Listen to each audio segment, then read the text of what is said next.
Alright, I'm testing out this new camera. It looks already weird looking into the lens directly. I don't even know if it's clear right now. It might not be, but this is the new lens. This exact lens is the one I'm going to be using for the Northern Lights. In case you didn't notice, I'm in Newark Airport in Terminal B. I've never been here before. We ate at an interesting restaurant. I got interesting food photography with this same lens, but it's not meant for food photography. It's meant for the Northern Lights. Good evening, ladies and gentlemen, and welcome to Scandinavian Airlines Flight SK908 with services to Oslo. At this time, we would like to extend our support.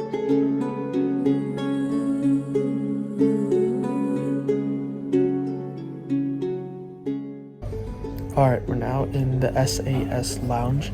I got some Greek yogurt, some bread, and a weird cracker flatbread. I don't know what this is, but I'm gonna try it.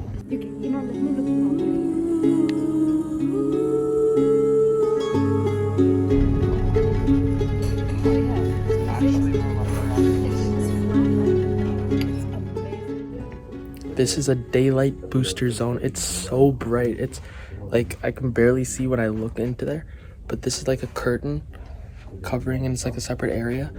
Basically, this light is 4,000 lux, which is 10 times brighter than the average general lighting space. And obviously it's because Norway has like super dark periods of time. Right now is one of them where there's only light for like 4 hours in a day, and that's light as opposed to like sunlight, right? It could just be dusk. But this area, you can sit in here, feel like it's daylight, get refreshed. Guys, I just took a shower in the airport. We're in Oslo airport right now in the SAS lounge, which is the airline we took, and then now we're gonna go from Oslo to Tromso. But yeah, Oslo airport's actually really cool. If you see some of the footage, like, it's beautiful.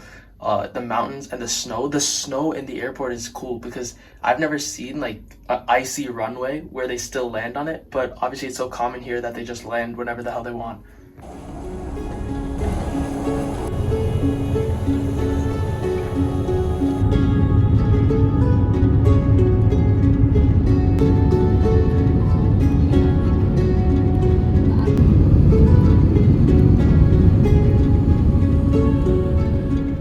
Alright, we're now outside in Tromso.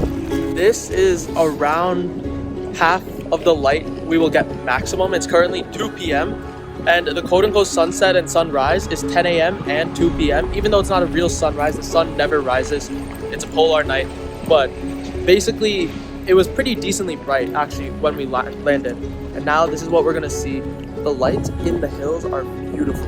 These hills, yeah, it's really, really beautiful. I mean, like, just looking. But yeah, we're waiting for our taxi to take us to the airport, and then after that we are going to eat dinner, and we might be seeing the Northern Lights today as opposed to tomorrow and day after, just because of what the weather has done for us.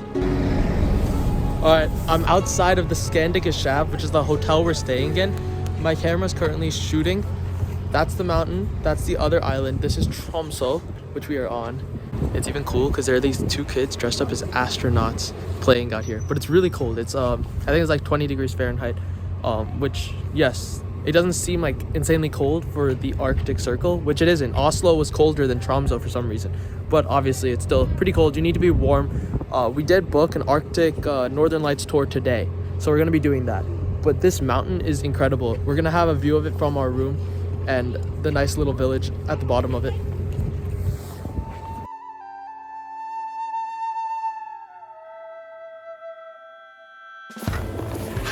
Okay, here we are in Tromso, way north of Tromso, in actually the Arctic Circle. We came to see the Northern Lights, and it was a successful trip, and it was amazing. The whole sky, actually almost the whole sky lit up, and we came with very low hopes because of bad weather, but ended up being very successful and beautiful.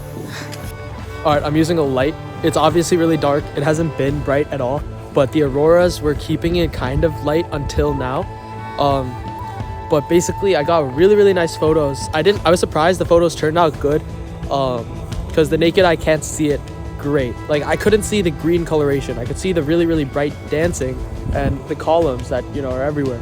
Right now when I look into the sky, I can't see anything because this light is kind of blinding me. But this area is beautiful, and even without the Northern Lights, the lake over here with the cabins on the other side, the whole thing's beautiful. And of course, the stars in the sky, seeing those perfectly. Anyways, to wrap it up, we actually got to roast marshmallows. I had one single half of a marshmallow because I had half that was perfectly tinted brown because I'm the best marshmallow roaster. But the other half was completely burnt. Totally not my fault, my sister's fault. But overall, it was a super fun experience. I honestly loved it. We're over here. We're on our own little mat. We each have our little soups. After hours of searching for the right place to stay and camp and also eating food, at about midnight or 11:30 p.m., we finally got to see, I guess what you can call the show. And these videos are taken on an iPhone, but they're absolutely stunning, and when the lights showed up, they were the only thing you could see. Everyone turned off their lights for photography reasons, and you'll see as I took a couple photos myself, and the photos turned out good in my opinion, so you can check one out here.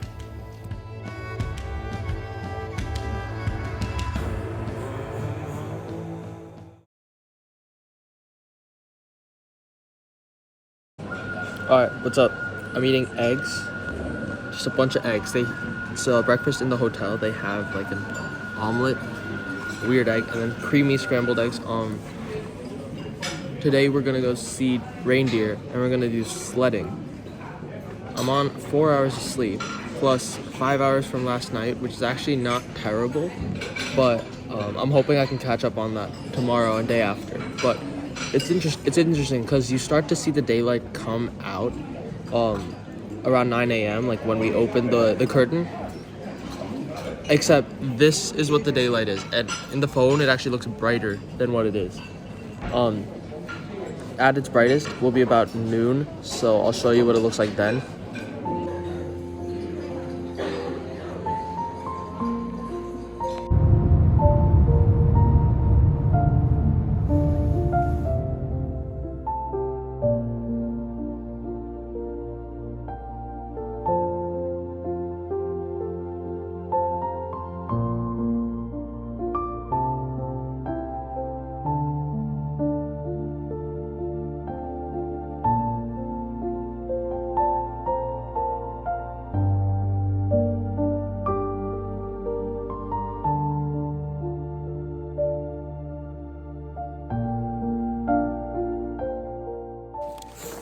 Alright, we're now feeding reindeer. These are beautiful reindeer. Some of them are aggressive and they're fighting other reindeer with their antlers. But look at the clouds. It's been like this for an hour and it's gonna be like this for another hour. 2 hours of magical clouds that you only get in New Jersey or Cali for like 10 minutes and you take pictures. But here, every second of 2 hours is like this. Look at these reindeer eating while I'm just holding my bucket down here and talking. Nice little campfire going. This is a Sammi Tribe's camp, so you see the hides of reindeer and other animals as well. There's a lot of moose in the area as well. Of course, that's not safe for us to be feeding, but these little reindeer are.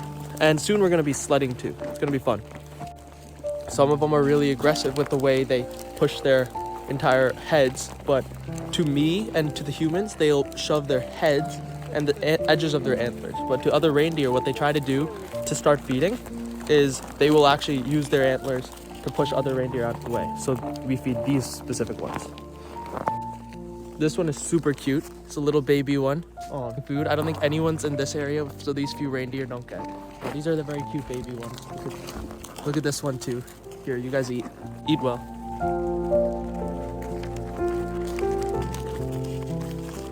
A lot of them have one antler each. Another thing I was noticing is that a lot of these, and when I say a lot, I mean a few, very few, have collars for GPSs. I hope the whole gang joining me here. But basically the GPS are expensive. Oh my god, one of these reindeers don't have antlers. Maybe you can see him. It's the one walking on the right side of the screen. But basically, some of them have GPSs, and it's because they let all of these reindeer out into the wild over the summer. They come back here though in the winter, obviously, because it's harder to get fed, so this helps them get fed. This one, for instance, has this collar, but they're expensive, and this tribe is a Sammi tribe, so they're not obviously equipped to have GPSs for every single one of the reindeer. Alright, we're going. We're going. Oh, this one's coming right next to us. And justifying this, it's not a cruel thing. This is the original purpose of reindeer within the Sammi tribe. So it's just how it's always been. Look at the beautiful mountains, completely snow-capped, obviously. This is polar night. Baby reindeer walking next to us so we can see him with the beautiful, not sunrise, but kind of sunrise. Alright, what I realized is our reindeer pulling us, the rope is loose, meaning he's not being tugged by that sled. He's pulling on his own about the same pace. This one, on the other hand, the rope is straight. So this reindeer is lazy and being tugged by our sled, pulling that sled. But our reindeer is not lazy because the rope is loose. He's tugging himself. Look at the beautiful landscape. Nothing besides snow.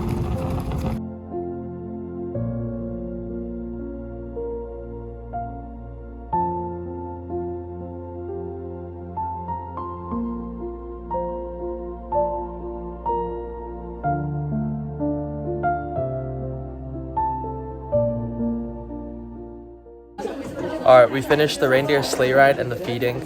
I took off my jacket. We're inside now. We were able to make our own little hot chocolate and bread and butter and just relax. It's a lot warmer in here. My hands were freezing outside. And that's why a lot of people are using the little fireplace. Look at these dolls. They're super cute. What I realized is they use reindeers for everything, and they use their entire, like, even the antlers are used as like decoration for the lantern, everything. Of course, we're sitting on reindeer hide, but that's just how it is. We were able to feed them as well, get them to grow. Okay, welcome to the Sammi fashion show. This is a traditional winter jacket. It's super warm. Yeah, it's quite heavy also, but it's not so popular to make these anymore. Because to make one of these, you need to slaughter 20 cows. Ooh. Wow. Yeah. Anyone want to try? Want to try? You will never have this chance again. I want to try. Yeah, you can also try if you want to. Quite warm, but the thing with these hats, you won't hear anything.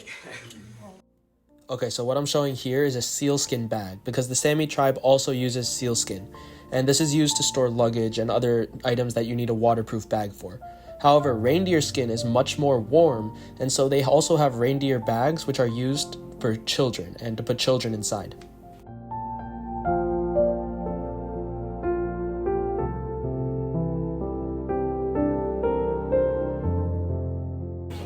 It's snowing really nicely. I love the snow now. That doesn't stop anyone from getting on the street. There's literally some big thing happening. There was an ultra marathon finish line right there, or maybe it was a half marathon or something. But the big finish line was right there, and you're literally seeing people run back into hotels after finishing. That's really, really cool stuff. 2:40:06 and 7. From Georgia Shortman and Jonathan Hardy. 2:39:36 is your time to Germany via Leutloch. Laufweisen.de 2